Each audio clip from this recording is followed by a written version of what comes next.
मेरा नाम राघव मुखर्जी है। जब से मेरी शादी हुई थी, मेरी साली का हमारे घर में आना जाना लगा रहता था। मुझे उसके हमारे घर आने से कोई एतराज़ नहीं था, क्योंकि वो मेरी पत्नी की बहन थी और वो जब चाहे हमारे घर आ सकती थी। मगर जब जब वो हमारे घर आई थी, मेरी पत्नी की तबीयत बिगड़ जाती थी। मेरी पत्नी इतना बीमार रहने लगी कि एक दिन वो इस दुनिया को छोड़कर ही चली गई। मेरे ससुराल वालों ने मुझ पर प्रेशर बनाया कि मैं अपनी साली से शादी कर लूं, क्योंकि मेरी पत्नी ने मरने से पहले मेरे बेटे को भी जन्म दिया था। उसकी परवरिश करने के लिए भी मुझे किसी औरत की ज़रूरत थी, और जब उसको मासी की गोद में माँ के रूप में मिल रही थी, तब मुझे भी इस चीज़ पर कोई एतराज़ नहीं था। और वैसे भी मरने से पहले मेरी पत्नी ने कहा था कि मैं उसके मरने के बाद उसकी बहन से शादी कर लूं। जब मेरी शादी अपनी साली के साथ हो गई, तो वो कुछ अजीब अजीब सी हरकतें करने लगी थी। एक दिन मैंने अपने घर में मौजूद नौकरानी से कहा कि वो मेरी दूसरी पत्नी पर नज़र रखे। उसी दिन नौकरानी ने मुझे फ़ोन करके कहा, मालिक जल्द से जल्द घर आ जाओ। जैसे ही मैं घर पहुंचा, तो ये देखकर मेरे पैरों तले से ज़मीन निकल गई कि मेरी दूसरी पत्नी तो अपनी जान लेने की। ये सब क्या है? मैं ज़ोर से चिल्लाया। मेरी पत्नी के बिस्तर के नीचे मुझे एक बैग रखा हुआ दिखाई दिया था। मैंने चिल्लाते हुए कहा, इस पर मेरी पहली पत्नी का नाम क्यों लिखा हुआ है? मैंने बेहद गुस्से से अपनी दूसरी पत्नी कोमल को आवाज़ लगाई थी। तभी हमारे घर में काम करने वाली नौकरानी ज्योति अचानक बिस्तर की सफाई करते हुए चीख पड़ी थी, और मैं भागते हुए वहां पहुंचा तो देखा कि बिस्तर के नीचे एक बैग था, जिसमें बहुत सारी दवाइयाँ थी और मेरी पहली पत्नी का नाम लिखा हुआ था, कविता मुखर्जी। उस नौकरानी ने वो बैग मेरी तरफ कांपते हाथों से बढ़ाया और कहने लगी, साहब जी, इतनी सारी दवाइयाँ घर में होना कोई मामूली बात नहीं है। ये तो मुझे कुछ और ही मामला लगता है। मेरी दूसरी पत्नी यानी मेरी साली भी शोर की आवाज़ सुनकर वो भी वहां आ गई और मेरे सामने हाथ जोड़कर खड़ी हो गई थी। उसके होठ बुरी तरह से कांप रहे थे। मैंने कहा, ये सब क्या है कोमल? ये तो तुम्हारा कमरा है। यहाँ इन सब चीज़ों का होना क्या बात है, मुझे बताओ। तो वो मुझे कुछ भी बताए बिना फूट फूट कर रोने लगी थी और कहने लगी, मुझे माफ़ कर दीजिए राघव, मुझसे बहुत बड़ी गलती हो गई है। मैंने अपनी दीदी के साथ बहुत गलत किया है। मुझे उनके साथ ऐसा नहीं करना चाहिए था। मैं अपनी गलतियों पर पछता रही हूँ। मुझे कोमल की बात बिल्कुल भी समझ नहीं आई थी, लेकिन वो जिस तरह से रो रही थी और तड़प रही थी, उसे देखकर मेरे होश ही उड़ गए थे और मैं कन्फ्यूज़न का शिकार हो गया था। मैं उसकी तरफ देखने लगा और कहा, तुमने अपनी सगी बहन के साथ क्या किया है कोमल? मुझे सच सच बताओ। मैंने उसे झंझोड़ते हुए पूछा, मगर उसके रोने में और ज़्यादा बेचैनी आ गई थी और वो ज़मीन पर बैठ गई। इस भयानक नज़ारे ने मेरा दिमाग पुराने समय के उन दरवाज़ों में ढकेल दिया था, जब मेरी ज़िंदगी बेहद सुंदर हुआ करती थी और बेफिक्र थी। मैं अपने माता पिता का इकलौता बेटा था। मेरे पिता की मौत तब हो गई थी जब मैं सिर्फ 7 साल का था, और मेरी माँ ने मुझे बेपनाह मोहब्बत से पाल पोस कर बड़ा किया था। मैं पढ़ लिख कर एक अच्छी नौकरी पर लग गया, तो एक दिन माँ ने मुझे अपने पास बुलाया और कहने लगी, बेटा राघव, अब तुम कमाने लग गए हो। मेरी चाहत है कि तुम्हारे सर पर सेहरा सजा देखूं और तुम्हारा घर बसा हुआ देखूं। बेटा, अगर तुम्हें कोई लड़की पसंद है तो बताओ, मैं तुम्हारी मर्जी के खिलाफ नहीं जाऊंगी। माँ की बात सुनकर मुझे बेहद एक्साइटेडमेंट हुई थी, क्योंकि मैं इसी दिन का तो इंतज़ार कर रहा था। मेरे ऑफिस में काम करने वाली लड़की कविता मुझे बहुत पसंद थी। मैंने अभी तक उसे प्रपोज तो नहीं किया था, लेकिन मैं चाहता था कि मेरी लाइफ पार्टनर वही बने। वो बहुत सुंदर थी, बहुत मासूम थी और बड़ी ईमानदारी से अपना काम किया करती थी। कुछ लड़कियां होती है जो घर से बाहर निकलकर नौकरी की आड़ में लड़कों से बातें करती है, माता पिता की इज्जत का ख्याल नहीं करती, मगर हर लड़की ऐसी नहीं होती। कुछ लड़कियां कविता जैसी भी होती हैं। कविता एक ऐसी लड़की थी जो अपने माता पिता की इज्जत को पल्लू से बांधकर घर से निकलती थी, और उसने कभी किसी को नजर उठाकर भी नहीं देखा था। वो ऑफिस में सिर्फ लड़कियों के अलावा किसी भी लड़के से बात नहीं करती थी। यहाँ तक कि बॉस के पास भी तब जाया करती थी जब बॉस की पत्नी कैबिन में मौजूद होती थी। मुझे कविता की ये शराफत बहुत पसंद आई थी। मैं उसकी पवित्रता का हमेशा से ही फैन रहा था। मैंने कई बार उससे बात करने की कोशिश की थी, लेकिन उसने कभी मेरी बात का कोई जवाब ही नहीं दिया था। इसलिए आगे से मैंने उससे बात करना ही छोड़ दिया और सोचा कि जब वो मेरे साथ क्या किसी के भी साथ बात करना नहीं चाहती तो क्यों मैं ज़बरदस्ती उसे परेशान करूं। लेकिन मैंने फैसला कर लिया था कि मैं इज्जत से कविता को अपनी पत्नी बनाऊंगा। और अब जब माँ मुझसे मेरी पसंद के बारे में पूछ रही थी तो मैंने उनको कविता के बारे में बता दिया था। मेरी माँ को मेरा फैसला सुनकर खुशी हुई थी कि मैंने कोई भी गलत कदम उठाए बिना उनको अपनी पसंद के बारे में बता दिया है। उन्होंने सर झुकाकर खुशी से कहा, बेटा, मैं कविता के घर रिश्ता लेकर जाऊंगी। मेरी माँ जब वहाँ रिश्ता लेकर पहुंची तो कविता के घर वाले फौरन ही इस रिश्ते के लिए राजी हो गए थे। और होते भी क्यों नहीं, जिस तरह वो मिडिल क्लास लोग थे उसी तरह हम भी मिडिल क्लास लोग थे। मेरे परिवार में मेरी माँ के अलावा कोई भी नहीं था। मैं अच्छा कमाता था, पढ़ा लिखा था, स्मार्ट था। कविता के परिवार में उसके माता पिता कविता और उसकी एक छोटी बहन कोमल थी जो मेडिकल की पढ़ाई कर रही थी। कविता के पिता अक्सर बीमार रहते थे। माँ हाउसवाइफ थी और घर के खराब हालात कविता से देखे नहीं जाते थे, इसलिए वो खुद घर से नौकरी करने के लिए निकलती थी। उसकी कमाई से उसके घर का गुजारा होता था। हम दोनों का रिश्ता तो हो गया था, लेकिन अभी कविता शादी नहीं करना चाहती थी। उसके माता पिता तो जल्द शादी करना चाहते थे क्योंकि मेरी माँ ने उनको बोल दिया था कि हमें दहेज में कुछ नहीं चाहिए, हम लोग सिर्फ कविता को बहू बनाकर घर ले जाना चाहते हैं। लेकिन कविता चाहती थी कि उसकी बहन की पढ़ाई पूरी हो जाए, तब वो अपने ससुराल जाए। कविता के कहने पर उसके माता पिता ने हमें 2 साल का वक्त दे दिया था। मेरी माँ और मुझे इस बात से कोई एतराज़ नहीं था, लेकिन इस बीच कविता और मेरे परिवार के बीच काफ़ी अच्छे संबंध हो गए थे। कविता की बहन कोमल भी बहुत अच्छी थी। कविता और मैं इस समय एक दूसरे को बहुत अच्छे से जान पहचान गए थे। हम दोनों एक दूसरे से फ़ोन पर भी बातें करते थे और मिलते भी थे।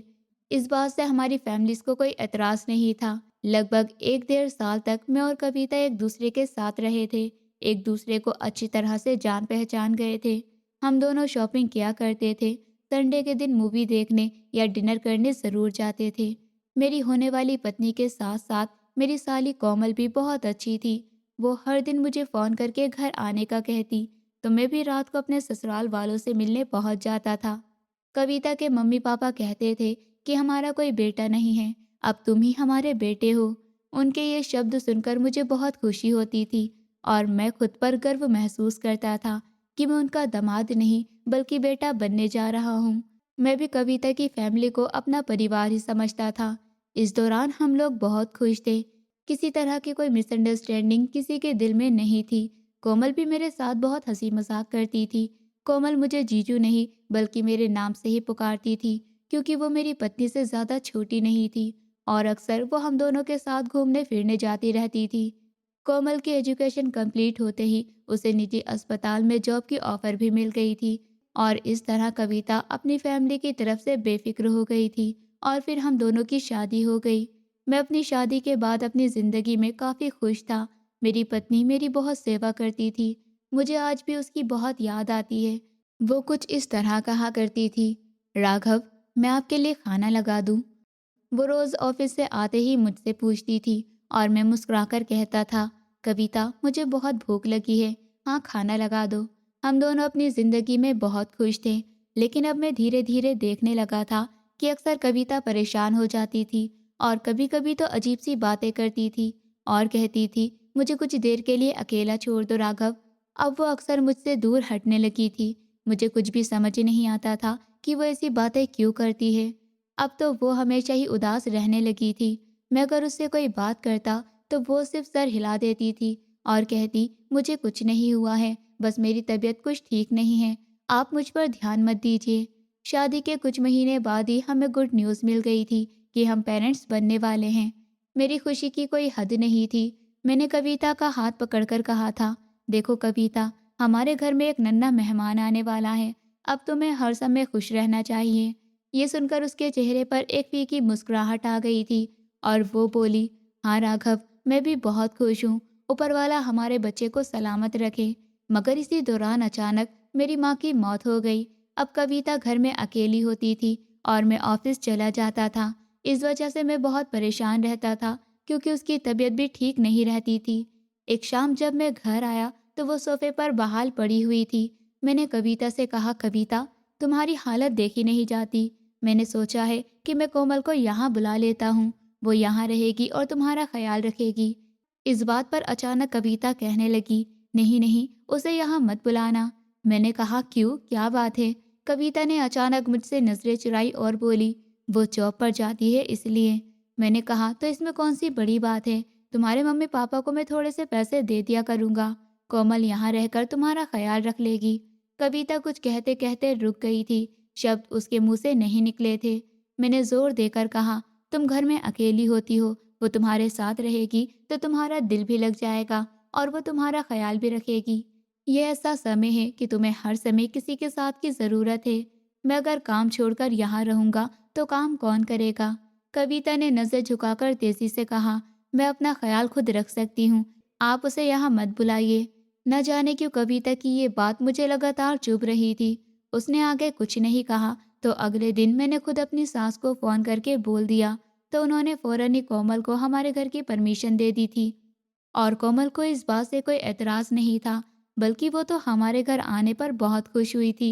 उसने तो मुझे फ़ोन करके कहा था कि आप मुझे खुद यहाँ से ले जाइए, मैं दीदी का ख्याल रखने के लिए तैयार हूँ। वो मेरी बहन है, उनका ख्याल रखना मेरा फ़र्ज़ है। मैं उसी वक्त बाइक पर बैठकर कोमल को अपने साथ घर ले आया था। मगर घर आकर जब मैंने कोमल को कविता के सामने किया तो मैंने एक अजीब बात महसूस की थी। कविता और कोमल के बीच बातचीत बहुत कम हुई थी। अक्सर दोनों बहनें जब मिलती थी तो बहुत खुश होती थी, मगर इस बार ऐसा कुछ नहीं था। कविता ने मुश्किल से कोमल से नमस्ते का जवाब दिया। कोमल अब घर के सारे काम करती थी। जब कविता बिस्तर पर आराम करती थी, मैंने कविता से कहा, देखो कविता, कोमल के आ जाने से घर में कितना सुकून हो गया है। अब तुम आराम से लेटी रहती हो। कविता ने मुंह फेर लिया और धीमी आवाज में बोली, हाँ सुकून तो हो गया है, मगर ये सुकून मुझे अंदर से खा रहा है। मैं उसकी बात समझ नहीं सका था, मगर एक रात जब मेरी आँख खुली तो कविता बिस्तर पर नहीं थी।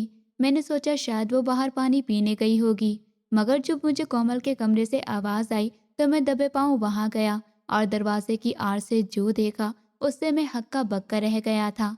कविता जमीन पर बैठी कोमल के सामने फूट फूट कर रो रही थी और कह रही थी, मुझे माफ़ कर दो कोमल, मैंने तुम्हें गलत समझा, मैंने तुम्हारा हक मारा है। पता नहीं मेरी जिंदगी कितनी है और मैं कब तक इस पाप की सज़ा भुगतती रहूं। भगवान के लिए मुझे माफ़ कर दो।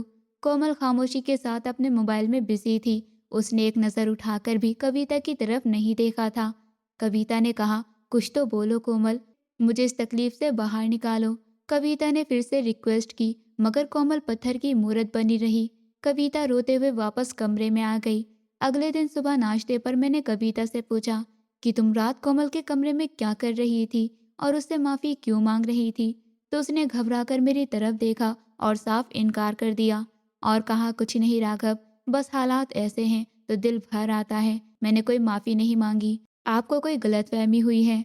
मैं वैसे तो बेफिक्र हो गया था, मगर ये एक दिन की बात नहीं थी, हर रोज़ ऐसा ही होता था। रात के समय कविता अपने कमरे से निकलकर कोमल के कमरे में उससे माफ़ी मांगने के लिए चली जाती थी। मुझे समझ ही नहीं आता था कि ऐसा कौन सा पाप मेरी पत्नी ने किया है जो कोमल उसे माफ़ी देने के लिए तैयार नहीं थी। वक्त गुजरता गया और कविता के 9 महीने पूरे होने वाले थे। कोमल सारा दिन घर के काम और कविता का ध्यान भी रखती थी। मुझे उस पर तरस आता था। मैं कोमल से अक्सर कहता था, कोमल तुमने हमारी बहुत सेवा की है, मैं तुम्हें दिल से थैंक यू कहना चाहता हूँ। वो मेरी बात सुनकर खुश हो जाती थी और कहती थी, ये तो मेरा फ़र्ज़ है, आप मुझे शर्मिंदा कर रहे हैं। मगर इन 9 महीनों में कविता सेहतमंद होने के बजाय बेहद कमज़ोर हो गई थी। उसके चेहरे की रौनक बिल्कुल ख़त्म हो चुकी थी और ये बात मुझे दिन रात खाने लगी थी। कोमल उसे एक अच्छे डॉक्टर के पास लेकर गई थी, लेकिन फिर भी उसकी तबीयत ठीक नहीं होने पर आ रही थी, बल्कि और भी ख़राब हो रही थी। एक दिन मेरे एक दोस्त की पत्नी मेरी पत्नी की तबीयत देखने के लिए आई थी, तो उसने मुझे अपने घर बुलाकर कहा, राघव आपसे एक बात करनी है। आपकी पत्नी की कंडीशन मुझे ठीक नहीं लगती। शारीरिक तौर पर तो वो ठीक है, मगर वो मुझे मानसिक तौर पर ख़राब लगती हैं, जैसे उन्हें कोई डर या सदमा अंदर से खा रहा है। आपकी पत्नी से मिलकर मुझे अच्छा लगा, लेकिन उनकी बातों से मुझे जैसा महसूस हुआ मैंने आपको बता दिया। मैंने उनसे कहा, नहीं नहीं भाभी, ऐसी कोई बात नहीं है, आपको कोई गलतफहमी हुई है। अब मैं ऑफिस से जल्दी घर चला जाता था और कविता के पास बैठकर उसका हाथ थाम कर कहता, कविता तुम परेशान मत हो, मैं तुम्हारे साथ हूँ, तुम्हारे साथ सब ठीक हो जाएगा। मगर वो मेरी तरफ देखकर सिर्फ आंसू बहाती थी और रोई हुई आवाज़ में कहती थी, राघव अगर मुझे कुछ हो जाए तो मेरा बच्चे का ख्याल रखना और इसे कभी अकेला मत छोड़ना। उसकी बात सुनकर मैं तड़प जाता था और कहता था, तुम ये कैसी बातें कर रही हो, तुम बिल्कुल ठीक हो जाओगी और हम दोनों मिलकर इस बच्चे की परवरिश करेंगे। तुम बस अपने दिल से बुरे ख्याल निकाल दो। ये कहकर मैं बोझल कदमों से कमरे से बाहर निकल आया था और आंगन में टहलते हुए सोचने लगा कि आखिर ऐसा क्या राज है जो ये दोनों बहनें मुझसे छुपा रही है, और वो कौन सी बात है जो कविता को अंदर ही अंदर खोखला कर रही है। मैंने दिल ही दिल में पक्का फैसला कर लिया था कि अब मैं खामोशी को और बर्दाश्त नहीं करूंगा। मैंने आंगन में खड़े होकर तेज आवाज में खुद से फैसला करते हुए कहा, राघव अब तुम्हें किसी भी हाल में इन दोनों की खामोशी की वजह पूछनी होगी और सच जानना ही होगा, चाहे इसकी जो भी कीमत चुकानी पड़े। मैंने कमरे में दाखिल होते ही कविता से बेहद गुस्से से पूछा, कविता मुझे आज हर हाल में सच जानना है कि आखिर तुम दोनों बहनें मुझसे ऐसा क्या छुपा रही हो जो तुम्हारी जान ले रहा है। कविता इस समय बेहद तकलीफ भरी हालत में लेटी हुई थी और उसका चेहरा बिल्कुल पीला पड़ चुका था। उसने रोते हुए कहा, राघव भगवान के लिए मुझसे कुछ मत पूछो, बस मेरे और मेरे बच्चे के लिए प्रार्थना करो। मैंने कहा, मैं कैसे न पूछूं, तुम दिन ब दिन कमज़ोर होती जा रही हो, हड्डियों का ढांचा बन गई हो और मैं रोज़ देखता हूँ कि तुम रात को अपनी बहन के कमरे में जाती हो और उससे माफ़ी मांगती हो। मैं अंधा या पागल नहीं हूँ जो अपने ही घर में होने वाला ये सब तमाशा ना देखूं।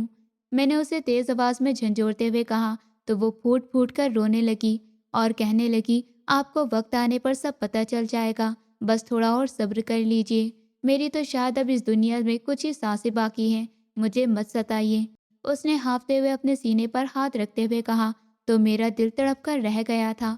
मेरा गुस्सा आंसुओं में बदल गया था। मैंने कहा, तुम ये कैसी पागलों वाली बातें कर रही हो, मैं तुम्हें कुछ नहीं होने दूंगा, तुम हमारे बच्चे की माँ हो। मैंने जल्दी से आगे बढ़कर उसका माथा चूम लिया था और उसके ठंडे हाथ अपने हाथों में ले लिए थे। उसी समय दरवाज़ा खुला और एक हाथ में दवाई और दूसरे हाथ में पानी का गिलास लेकर कोमल कमरे में आई थी और मासूमियत से कहने लगी, राघव जी आप फिक्र मत कीजिए, मैं दीदी को दवाई दूंगी तो उन्हें फ़र्क हो जाएगा। मैंने कहा, तुम ये कैसी दवाई देती हो कविता को, मैं देख रहा हूँ कि तुम्हारी दी गई दवाई से इसकी हालत ठीक होने के बजाय और ख़राब हो रही है। मैं तुम्हारे बताए गए डॉक्टर के पास अब कविता को नहीं लेकर जाऊंगा। मुझे भरोसा नहीं रहा, अब मैं किसी अच्छे डॉक्टर के पास कविता को लेकर जाऊंगा।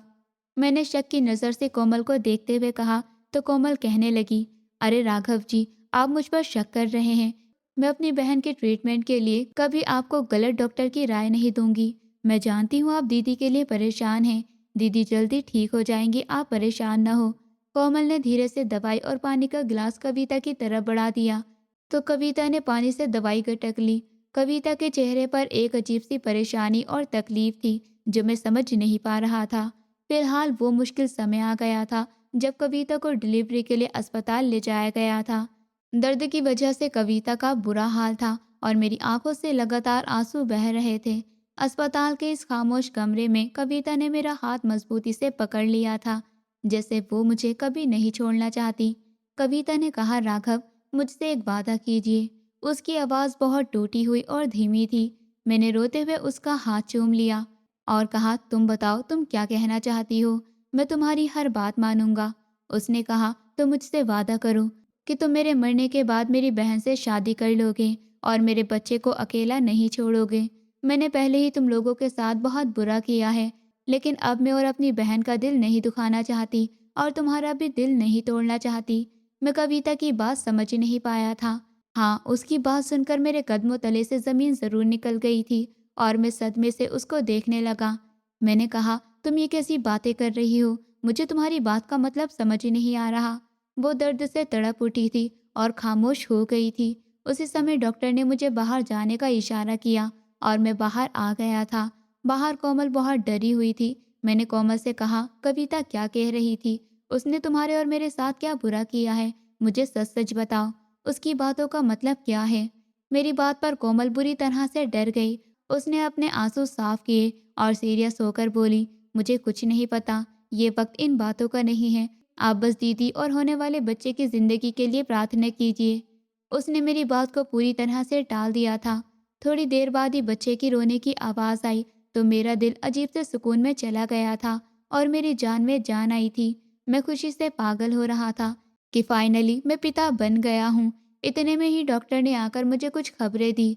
बधाई हो, आपका बेटा हुआ है, मगर हमें बेहद अफसोस है कि हमारी सारी कोशिश के बावजूद भी हम आपकी पत्नी को नहीं बचा सके। वो अब इस दुनिया में नहीं रही। ये सुनते ही मेरा दिमाग तो जैसे खामोश हो गया था। मुझे ऐसा लगा जैसे किसी ने मेरे सर पर बहुत भारी पत्थर मार दिया हो। कोमल भी जोर से चिल्ला पड़ी और कहने लगी, नहीं, ऐसा नहीं हो सकता। या आप क्या कह रही हैं डॉक्टर? आपने तो कहा था। कोमल अपनी बात पूरी नहीं कर पाई थी कि मैं ज़मीन पर गिर पड़ा और फूट फूट कर रोने लगा।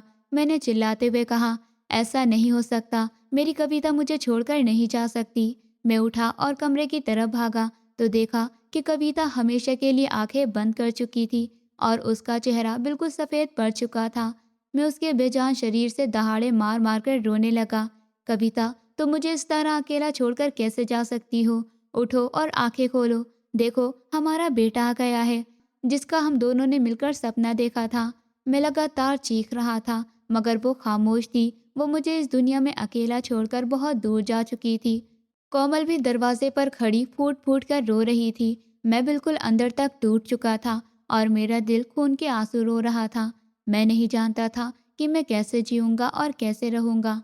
मैं कविता से बेहद मोहब्बत करता था, लेकिन शायद कुदरत को यही मंजूर था। मेरा घर जो कभी कविता की प्यारी हंसी और कदमों की आहट से गूंजता था, अब एक वीरान और भयानक जगह बन चुका था। कोमल ने आगे बढ़कर वो रोता हुआ बच्चा मेरे कांपते हाथों से ले लिया और कहने लगी, हिम्मत रखिए, ये दीदी की आखिरी निशानी अब मेरी जिम्मेदारी है। मैं इसे बिल्कुल सगी माँ जैसा प्यार दूंगी। मैं उसकी बात सुनकर बेजान होकर सोफे पर गिर गया था और रोते हुए बोला, अब मैं क्या करूँगा? मेरी तो पूरी दुनिया ही उजड़ गई है और मेरी जिंदगी का मकसद ही खत्म हो गया है। कई दिन इसी तरह से गुजर गए थे। मैंने एक दिन कोमल से पूछा, ये बच्चा तुम्हें सारा दिन तंग तो नहीं करता? तो उसने बच्चे को प्यार करते हुए कहा, नहीं, आप इसकी तरफ से बेफिक्र रहें। ये मेरी बहन की आखिरी निशानी है, मुझे तंग कैसे कर सकता है? मेरी पत्नी मर चुकी थी और मुझे इस बात पर विश्वास नहीं आ रहा था। मेरा बेटा मेरी साली पाल रही थी। मैं सारा दिन ऑफिस में अपने काम में उलझा रहता था और रात को घर आता तो कोमल बच्चे को सीने से लगाकर बैठी हुई होती थी। उसकी आंखों में आंसू थे और मैं भी अपनी फीलिंग्स पर कंट्रोल नहीं कर सका। मैंने कहा, तुम इसका बहुत ख्याल रखती हो, तुम्हारा बहुत बहुत शुक्रिया। वो नज़र झुकाकर बोली, ये तो मेरा फ़र्ज़ है। मगर अक्सर मैं देखता था कि फुर्सत के समय कोमल रो रो कर ऊपर वाले से प्रार्थना करती थी। मुझे समझ नहीं आती थी कि ऐसा क्यों करती है। एक दिन मैं ऑफिस से जल्दी घर आ गया तो एक नया ही नज़ारा मेरा इंतज़ार कर रहा था। मैंने देखा कि कोमल ने कविता की अलमारी खोली हुई थी और उसके कपड़े सीने से लगाकर वो रो रही थी और कह रही थी, दीदी मुझे माफ़ कर दो, मुझे नहीं पता था कि आप इस दुनिया से चली जाओगी। मैंने भले ही आपकी जगह ले ली है मगर मुझे कोई खुशी नहीं मिल रही है। मैं बहुत बुरी हूँ। मैंने परेशानी और हैरानी से पूछा, तुम ये क्या कह रही हो? तो वो घबरा गई और उसने जल्दी से कपड़े अलमारी में ठूस दिए। तेजी से पलटकर बोली, कुछ नहीं, बस दीदी की याद आ रही थी इसलिए उनके कपड़े देख रही थी। आप इतनी जल्दी कैसे आ गए? उसने बात को बदलने की कोशिश की थी। मैंने कहा, तुम मुझसे कुछ छुपा रही हो। वो नज़र चुराकर कमरे से बाहर निकल गई थी। एक रात जब मुझे अपने बेटे के रोने की आवाज़ आई तो मैं उठकर कोमल के कमरे में चला गया था। वो मेरी पत्नी की तस्वीर अपने हाथ में लेकर रो रही थी। मैंने दरवाजे पर खड़े होकर कहा, कोमल तुम इतना क्यों रोती हो? क्या मुझसे कोई गलती हो रही है? वो जल्दी से तस्वीर एक तरफ रखकर बोली, नहीं, ऐसी कोई बात नहीं है, मैं तो बस अपनी गलतियों की माफ़ी मांगती हूँ दीदी से। मैंने कहा, क्यों? तुमने अपनी बहन के साथ ऐसी कौन सी गलती की थी? तुम दोनों बहनें तो आपस में एक दूसरे से बहुत मोहब्बत करती थी। मेरी इस बात का उसने कोई जवाब नहीं दिया और नज़र चुरा ली।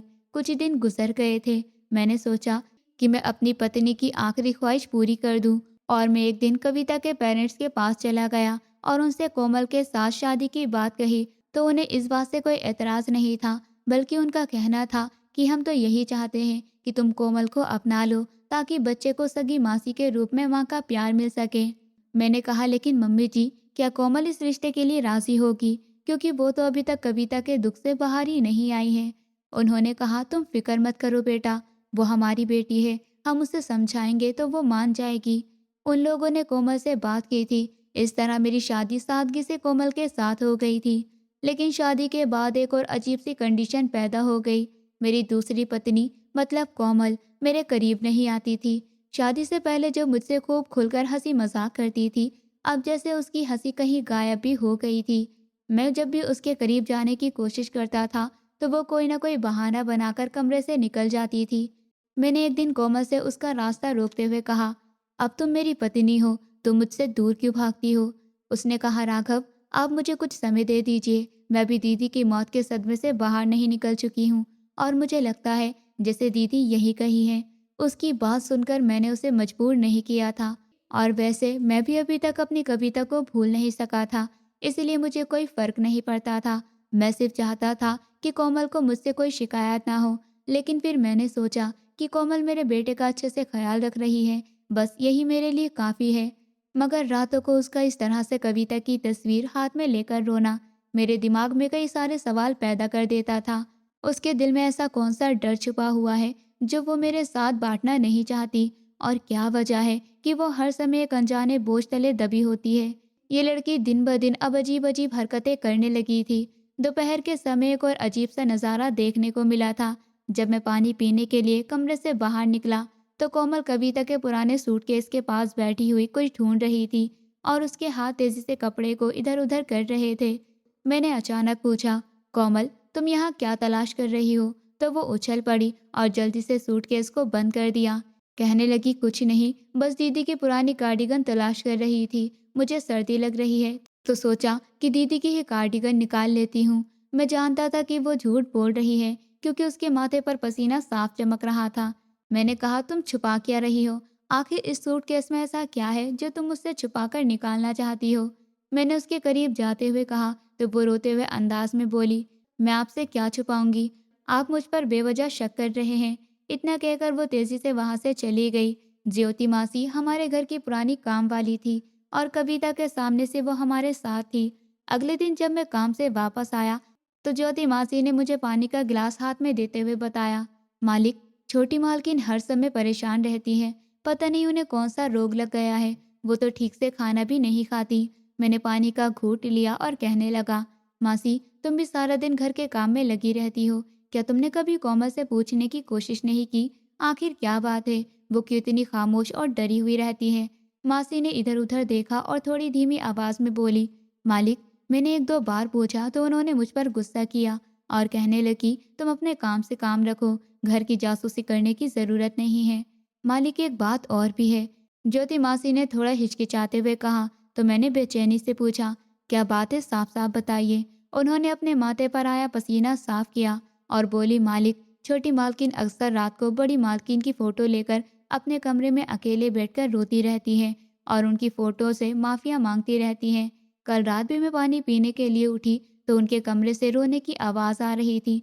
मैंने दरवाजे के साथ कान लगाकर सुना। वो बड़ी मालकिन की तस्वीर से बातें करते हुए कह रही थी, मुझे माफ़ कर दो दीदी, मैंने आपके साथ बहुत गलत किया, लेकिन मैं ऐसा नहीं करना चाहती थी। मेरी गलती की वजह से तुम इस दुनिया से चली गई, मैं तुम्हारी मुजरिम हूँ।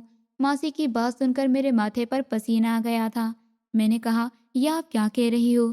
कविता की मौत को काफ़ी समय हो गया है और कोमल अभी तक उसकी तस्वीर से इस तरह से बातें करती है। मासी ने सर हिलाकर कहा, मालिक, मैं सच कह रही हूँ, मैंने अपने कानों से सुना है। आप खुद किसी दिन रात को जाकर देख लेना। छोटी मालकिन की हालत मुझे ठीक नहीं लगती। मुझे तो लगता है उनके दिमाग की हालत ठीक नहीं है या फिर उनके दिल में कोई ऐसा राज है जो उन्हें सुकून नहीं लेने देता। मैंने कहा, अच्छा ठीक है, आप जाइए अपना काम कीजिए। वैसे ऐसी कोई बात नहीं है, मेरे अंदर अब एक तूफान मच गया था। रात हुई, मैंने फैसला किया कि आज मैं कोमल से हर बात का सच उगलवा कर रहूंगा, चाहे कुछ भी हो जाए। मैं उसके कमरे में गया तो वो खिड़की के बाहर की तरफ देख रही थी। मैंने उसके करीब जाकर कहा, मुझे तुमसे एक ज़रूरी बात करनी है। उसने मेरी तरफ देखा और बोली, बताइए क्या बात है। उसकी आंखें रोने की वजह से लाल हो रही थी। मैंने कहा, कोमल, तुम कब तक मुझसे और खुद से भागती रहोगी? आखिर तुम रातों को उठकर किससे माफ़ी मांगती हो? और ज्योति मासी तुम्हारे बारे में क्या कह रही थी कि तुम कविता की तस्वीर से बातें करती हो? यही सच है? और तुम उसके सूटकेस में क्या तलाश कर रही थी? मैंने एक ही सांस में सारे सवाल उसके सामने रख दिए थे। मेरी बात सुनकर कोमल का रंग पीला पड़ गया था। उसने कहा, आप ये क्या कह रहे हैं? ज्योति मासी तो पागल हो गई हैं। उसने हकलाते हुए जवाब दिया। मैंने कहा, कोमल तुम मुझसे झूठ बोल रही हो। तुम्हारी आंखें और तुम्हारा डर बता रहा है कि तुम कुछ बहुत बड़ा सच छुपा रही हो। कविता भी मरने से पहले कहती थी कि उसने तुम्हारे साथ बहुत बुरा किया है, और अब तुम भी इसी तरह कहती हो। मुझे सच बताओ, ये कैसा पाप है जिनकी माफ़ी तुम अंधेरे में मांगती हो? वरना मैं इस रिश्ते को यही ख़त्म कर दूंगा। मैंने गुस्से से कहा तो वो मेरे कदमों में गिर गई थी और कहने लगी, प्लीज़ मुझे माफ़ कर दीजिए, मुझे छोड़ना नहीं। मैं पहले ही बहुत तकलीफ़ में हूँ, मेरी रातों की नींद उड़ चुकी है। मैं आपको सब बता दूंगी, बस मुझे थोड़ा समय दे दीजिए। उसने रोते हुए मेरे सामने रिक्वेस्ट करना शुरू कर दी थी। मैंने उसके कांधों से पकड़कर उसे सोफे पर बिठाया और कहा, मैं तुम्हें सिर्फ एक दिन का समय देता हूँ। कल रात तक अगर तुमने मुझे सारा सच नहीं बताया तो याद रखना, मेरे घर के दरवाजे तुम्हारे लिए हमेशा हमेशा के लिए बंद हो जाएंगे। मैं इतना कहकर कमरे से बाहर आ गया था, मगर मेरा दिल बेहद बेचैन था। और अगली सुबह ऑफिस जाने से पहले मैंने ज्योति मासी को बुलाकर कहा था, आज तुम्हें कोमल पर कड़ी नजर रखनी है। अगर कोई भी अजीब हरकत करते हुए दिखाई दे तो फौरन मुझे ऑफिस में फ़ोन करना और उनको अकेला नहीं छोड़ना। आप बस अपना ध्यान रखना। ऑफिस पहुंचकर भी मेरा दिमाग घर में इन्हीं उलझे हुए मामलों में फंसा हुआ था और काम में बिल्कुल भी दिल नहीं लग रहा था। मैं अपनी कुर्सी पर सर पकड़कर बैठा था कि मेरा बहुत पुराना और गहरा दोस्त तरुण मेरे कमरे में आ गया था। उसने अंदर आते हुए कहा, क्या हुआ राघव? आजकल तुम बहुत परेशान नजर आते हो। क्या बात है? तुम मुझसे कुछ छुपा रहे हो? मैंने एक गहरी सांस ली और कहा, तरुण यार, मेरी जिंदगी ने मुझे एक ऐसे मोड़ पर लाकर खड़ा कर दिया है जहां मुझे कुछ समझ ही नहीं आ रहा कि क्या सच है और झूठ क्या है। कविता के जाने के बाद मैंने सोचा था कि कोमल के आने से मेरे बेटे को माँ मिल जाएगी और घर का सुकून वापस आ जाएगा, मगर हालात दिन ब दिन खराब होते जा रहे हैं। मैंने अपना दुख अपने दोस्त के साथ शेयर किया तो वो हैरानी से बोला, साफ साफ बताओ राघव, हुआ क्या है? कोमल तो बहुत अच्छी और सुलझी हुई लड़की है, फिर प्रॉब्लम कहाँ आ रही है? और तुम्हारा बेटा कैसा है? वो तो ठीक है ना? तरुण की बात पर मैंने उससे रात वाला हादसा और नौकरानी की बातें बता दी थी और कहा, तरुण मुझे लगता है कि कोमल और कविता के बीच कोई ऐसा राज था जो कविता मुझे बताना चाहती थी मगर बता नहीं सकी, और अब वही राज कोमल को अंदर ही अंदर खा रहा है। वो रातों को उठकर रोती है, माफ़ी मांगती है, और मैंने उसे कविता के सूटकेस की तलाशी लेते हुए भी पकड़ा था। मैंने बेबसी से कहा तो तरुण कुछ देर सोचते हुए बोला, देखो तुम जज्बात में आकर कोई गलत फैसला मत करना। हो सकता है कोमल सच में अपनी बहन की जुदाई के सदमे में हो और उसका दिमाग ये सब करने को तैयार ना हो। कभी कभी सदमे की शिद्दत इंसान के अजीबोगरीब हरकत करवाती है। तुम ऐसा करो, उसे किसी साइकेट्रिस्ट के पास ले जाओ। तरुण की एडवाइस सुनकर मैंने सर इनकार में हिला दिया था और बोला, नहीं तरुण, ये कोई ऐसा मामला नहीं है जिसमें मुझे साइकियाट्रिस्ट की ज़रूरत पड़े। मुझे विश्वास है कि ये कोई और ही चक्कर है। मैंने आज उसे शाम तक की मोहलत दी है। अगर उसने मुझे सच नहीं बताया तो मैं अब उसके साथ और नहीं रह सकता। मुझे तो अब अपने बेटे की तरफ से भी डर लगने लगा है कि कहीं वो उसे कोई नुकसान न पहुंचा दे। हम दोनों दोस्त इसी तरह की बातों में उलझे हुए थे कि अचानक मेरे फ़ोन की घंटी बजी और मैंने देखा कि ज्योति मासी का फ़ोन आ रहा है। मेरा दिल ज़ोर से धड़कने लगा था। मैंने जल्दी से फ़ोन उठाया तो दूसरी तरफ से मासी की रोती हुई और घबराई हुई आवाज़ आई, मालिक जल्दी से घर आ जाइए, छोटी मालकिन ने तो घर में मुसीबत खड़ी कर दी है। मासी की बातें सुनकर मेरे हाथ पैर ठंडे पड़ गए थे। मैंने कहा, मासी क्या हुआ है? तुम इतनी घबराई हुई क्यों हो? कोमल क्या कर रही है? मैंने कुर्सी से खड़े होते हुए पूछा तो उन्होंने रोते हुए बताया, छोटी मालकिन ने अपने आप को कमरे में बंद कर लिया है और अंदर से कुछ जलने की बदबू आ रही है। मैंने दरवाज़ा खटखटाया था मगर वो खोल नहीं रही और आपका बेटा भी बाहर रो रहा है। आप जल्दी से घर पहुंच जाइए। मुझे डर है कि वो कोई गलत कदम न उठा लें। मैंने फ़ोन बंद किया और ये सब कुछ तरुण को बताया कि मुझे घर जाना है, घर में प्रॉब्लम हो गई है। तरुण भी मेरे साथ चलने के लिए फ़ौरन तैयार हो गया था और हम दोनों तेज़ी से ऑफिस से निकलकर गाड़ी की तरफ रवाना हो गए थे। रास्ते में मेरे दिमाग में कई तरह के भयानक ख्याल आ रहे थे कि आखिर कोमल के जलाने की कोशिश कर रही है। क्या वो कोई ऐसा सबूत मिटाना चाहती है जो मुझे सच तक पहुंचा सकता है, या फिर वो अपनी जान लेना चाहती है? गाड़ी चलाते हुए मेरे हाथ पैर कांप रहे थे और तरुण मुझे लगातार तसल्ली दे रहा था। यार राघव, हौसला रखो, सब ठीक हो जाएगा, बस गाड़ी ध्यान से चलाओ। हम कुछ देर में ही घर पहुंच गए। मैंने गाड़ी रोकी और मैं भागता हुआ अंदर दाखिल हुआ। ज्योति मासी मेरे बेटे को गोद में लेकर परेशानी से चक्कर काट रही थी। मैंने चिल्लाते हुए कहा, कोमल कहाँ है? उन्होंने रोते हुए मुझे कोमल के बंद कमरे के दरवाजे की तरफ इशारा किया। मैं और तरुण तेजी से कमरे की तरफ बढ़ गए और मैंने दरवाज़ा खटखटाया। कोमल, दरवाज़ा खोलो वरना मैं दरवाज़ा तोड़ दूंगा, मैंने गुस्से से कहा। मगर अंदर से कोई आवाज़ नहीं आई थी, लेकिन जलने की बदबू बहुत तेज़ हो चुकी थी और कमरे के दरवाजे के नीचे से हल्का हल्का धुआं भी बाहर आ रहा था। तरुण ने मेरा कांधा थपथपाया और बोला, राघव पीछे हटो, हमें ये दरवाज़ा तोड़ना पड़ेगा, इससे पहले कि बहुत देर हो जाए। हम दोनों ने मिलकर दरवाजे पर जोर से धक्का मारा और दूसरी ही कोशिश में दरवाज़ा एक झटके से खुल गया था। अंदर का नज़ारा देखकर मेरी आंखें फटी की फटी रह गई थी। कमरे के कोने में एक छोटी सी आग जल रही थी और कोमल पंखे में अपना दुपट्टा डालकर लटकने की कोशिश कर रही थी। मगर हम सही मौके पर पहुंच गए थे और मैंने जल्दी से उसे अपनी गोद में थाम लिया था। तरुण ने पंखे से फंदा निकाला और हम कोमल की जान बचाने में कामयाब हो गए थे। कोमल चिल्ला चिल्ला कर रो रही थी, आपने मुझे क्यों बचाया? मैंने कहा, ये तुम क्या कर रही हो? ये सब क्या है? तरुण ने जल्दी से आग को बुझाया और उसमें मौजूद कागज के टुकड़े मेरी तरफ लेकर आया। मैंने कहा, तुम ये सब क्या जला रही हो? कोमल ने मुझे रोकते हुए चीख मारकर कहा, मुझे मत रोको, ये सब मेरी गलतियां हैं जो मैं मिटाना चाहती हूँ, मगर ये मिट ही नहीं रही है। ये आग मेरे दिल में लगी हुई है। मैं हैरानी और गुस्से से उसकी तरफ देख रहा था। जो चीजें उसने जलाई थी उनकी काली राख अभी भी वहां पर मौजूद थी। मैंने गुस्से से उसका बाजू पकड़कर झंझोड़कर बोला, तुमने ऐसा कौन सा पाप किया है? मुझे आज हर बात का सच जानना है। तुमने कविता के साथ क्या किया था और ये सब क्या नाटक लगा रखा है? कोमल फूट फूट कर रोने लगी और मेरे पैरों में गिरकर बोली, मैंने अपनी बहन के साथ बहुत जुल्म किया, मैंने उसकी जिंदगी छीन ली। मैं एक मुजरिम हूँ और मुझे इसकी सख्त से सख्त सजा मिलनी चाहिए। मैंने कहा, तुमने अपनी बहन की जिंदगी छीन ली, ये तुम क्या कह रही हो? तुम्हारा दिमाग तो ठीक है। कोमल वही जमीन पर फूट फूट कर रोने लगी और कहने लगी, मैं सच कह रही हूँ, मैं एक बहुत बुरी इंसान हूँ। मैंने अपनी बहन के साथ वो सब किया जिसकी वजह से वो आज इस दुनिया में नहीं है। उसकी ये बात सुनकर मेरे तो जैसे होश ही उड़ गए थे। मैंने गुस्से से उसका कांधा झंझोड़ा और बोला, तुम ये क्या बकवास कर रही हो? मुझे साफ साफ बताओ, तुमने ऐसा क्या किया था और क्यों किया था? कोमल ने अपने आंसू साफ किए, हिचकियाँ लेते हुए बोली, मैं आपको शुरू से बताती हूँ। जब मेरे घर आप दीदी का रिश्ता लेकर आए थे, मुझे आप बहुत अच्छे लगे थे। आपने अपनी मोहब्बत का इजहार मेरी बहन की तरफ से किया था। आप मेरी बहन को पसंद करते थे, लेकिन न जाने क्यों मेरी नियत आप पर आने लगी। मैं आपको पसंद करने लगी।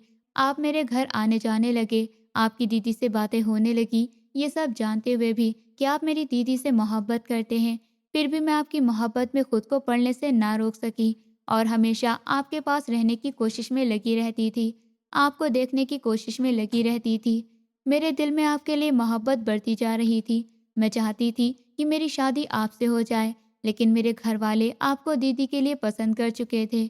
मुझे ये बात अंदर ही अंदर खा रही थी कि आपकी शादी दीदी के साथ क्यों हो रही है। हालांकि वो आपसे मोहब्बत भी नहीं करती थी, लेकिन मुझे तो पहली नज़र में ही आपसे मोहब्बत हो गई थी। मैंने कई बार आपके करीब जाने की कोशिश की, लेकिन आपने मेरी ये हरकत को सोचकर नज़रअंदाज कर दिया कि मैं आपकी साली हूँ और एक अच्छी दोस्त भी हूँ। आपने कभी ये नहीं समझा कि मैं आपसे मोहब्बत करती हूँ, इसलिए आपके साथ रहने की कोशिश करती हूँ और आपसे बात करती हूँ। दीदी से आपकी शादी होने जा रही थी, लेकिन मैं अंदर से टूट गई थी। मैंने अपनी मम्मी से कहा भी था कि दीदी की शादी आपसे ना करवाएं, मेरी शादी करवा दें। मगर मेरी माँ का कहना था कि आपने खुद मेरी दीदी को पसंद किया है। अगर आप मुझे पसंद करते तो मेरे घर वाले आपका रिश्ता मेरे साथ कर देते। ये बात मुझे अंदर से खोखला कर गई थी। मैंने सोच लिया था कि मैं दीदी को आपकी ज़िंदगी से निकाल कर ही रहूँगी। मैं दीदी से जलने लगी थी। मैं नहीं चाहती थी कि वो आपके साथ खुश रहें। कोमल की बातें सुनकर मैं गुस्से से काँप रहा था। मैंने कहा, तुम इतनी घटिया कैसे हो सकती हो कोमल? मैंने तो कभी सपने में भी नहीं सोचा था। जब मैं चिल्लाया तो तरुण ने मुझे पीछे हटाया और कहा, राघव उसे बोलने दो, हम सारा सच जानना चाहते हैं। कोमल, तुम आगे बताओ, तुमने कविता भाभी के साथ ऐसा क्या किया? तरुण के पूछने पर कोमल ने गहरी सांस ली और बोली, जब दीदी प्रेग्नेंट हुई, उनकी तबीयत खराब रहने लगी, तो मैंने फैसला कर लिया था कि मैं कोई ना कोई बहाना बनाकर आपके घर में दाखिल हो जाऊंगी। लेकिन मेरा ये काम आसान हो गया। आपने खुद ही मम्मी से फ़ोन करके परमिशन ले ली थी कि मैं आपके घर चली जाऊं। इस बात पर मैं बहुत खुश हुई थी। मेरा असली मकसद आपके घर में दाखिल होना नहीं था, बल्कि कुछ और ही था। आप जानते हैं कि मैं मेडिकल की स्टूडेंट रह चुकी हूँ और अस्पताल में जॉब भी करती थी। मैंने अस्पताल के एक डॉक्टर से कांटेक्ट किया और उन्हें कुछ पैसे देकर ऐसी दवाई ली जो दीदी को दिमागी तौर पर परेशान कर दे। दीदी सारी ज़िंदगी बीमार रहे और आप उनसे तंग आकर उन्हें छोड़ दें। मेरा प्लान कुछ ऐसा था। आप हमेशा दीदी को उसी डॉक्टर के यहाँ लेकर जाते थे जहाँ मैं आपको बोलती थी। ये हकीकत ये है, आपके घर आने से पहले ही दीदी को मेरी नीयत के बारे में पता चल गया था कि मैं आपको पसंद करती हूँ। दीदी मुझसे नाराज़ रहने लगी थी, मगर आपके घर में दाखिल होने के बाद मैंने दीदी को दिमागी तौर पर अपनी दवाइयों से इतना ज़्यादा टॉर्चर कर दिया था कि मैं जैसा उनको बोलती थी, वो मेरी बातों पर विश्वास कर लिया करती थी। मैंने उनसे कहा था कि मैं ही उनके पति को पसंद नहीं करती, बल्कि वो भी मुझे पसंद करते हैं। मेरी बात सुनकर दीदी को आसानी से विश्वास हो गया था और वो दिमागी तौर पर और भी ज़्यादा टूट गई थी। आप जब दीदी को डॉक्टर के यहाँ लेकर जाते थे, तो मैं उनकी नकली रिपोर्ट तैयार करवा देती थी। उनकी रिपोर्ट्स नॉर्मल आई थी और आपको लगता था कि दवाइयों से दीदी की रिकवरी हो रही है, और मैं दीदी को गलत दवाइयाँ और गलत इंजेक्शन देती रही, जिसकी दीदी दिन ब दिन बीमार होती चली गई। लेकिन मेरा मकसद उनको सिर्फ बीमार करने का था। मैं चाहती थी कि वो बीमार रहें, आपका दिल उनसे भर जाए और फिर एक दिन आप मेरे साथ शादी कर लें। मगर मुझे नहीं पता था कि वो दवाइयाँ दीदी को प्रेगनेंसी में इतना नुकसान दे रही हैं कि एक दिन उनकी जान ही चली जाएगी। वो दवाइयाँ दीदी को अंदर ही अंदर खोखला कर रही थी। दीदी को इस बात का शक हो गया था कि मैं उनको गलत दवाइयाँ दे रही हूँ। मैंने उनके सामने रोना धोना शुरू कर दिया और उन्हें इमोशनली तौर पर अपने जाल में फंसा लिया था कि मैं उनकी सगी बहन हूँ, मैं ऐसा कैसे कर सकती हूँ।